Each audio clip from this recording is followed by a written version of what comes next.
بسم الله الرحمن الرحيم. بسم الله الرحمن الرحيم.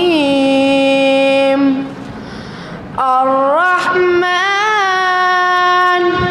علم القرآن خلق الإنسان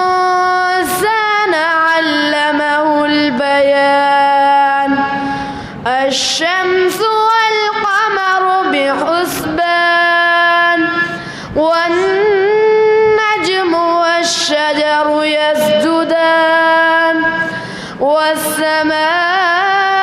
رفعها ووضع الميزان ألا تطغوا في الميزان وأقيموا الوزن بالقسط ولا تخسروا الميزان والأرض وضعها للأنام فيها فاكهة والنخل ذات الأكمام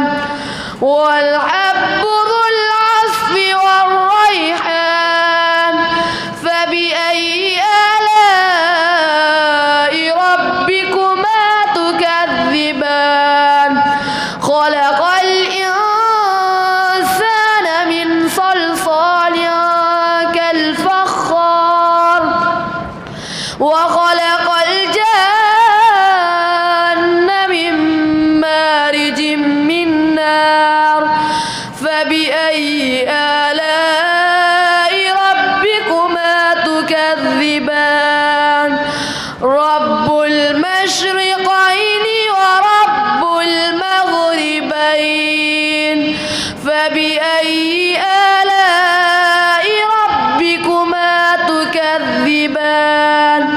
مرج البحرين يلتقيان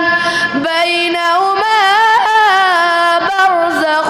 لا يبغيان فبأي آلاء ربكما تكذبان